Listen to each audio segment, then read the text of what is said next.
د پښتو پوسټ چینل قدرمنو دوستانو، تاسو سره د مفتی سردار علي حقانی صاحب د قبر په باره کې یو داسې ویډیو شریکوم چې خلک وایي د هغه د قبر نه خوشبوئی روانه ده.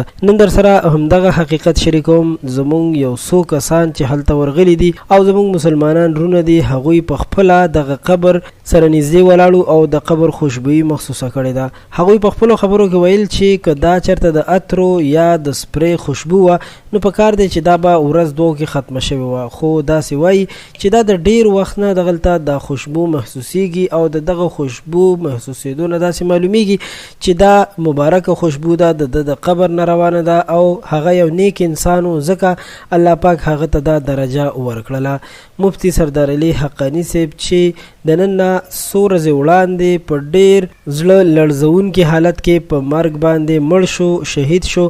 الله تعالی هغه ته یقینا چې بهتره جنتونه به ورکړي وي، ځکه چې هغه کوم خوا هم تلو نو هغه به د دین پرچار کولو، یو ښه تقریر به یې کولو، خلک په هغه باندې ډیر زیات مینو. نو موږ هم الله پاک نه دا سوال کوو چې پاک رب دې مفتی سردار علي صاحب ته او ټول مسلمانانو مړو ته جنتونه ورکړي. الله پاک دې عالمان زموږ د سر نه کموي، عالمان زموږ د سر ګلونه دي.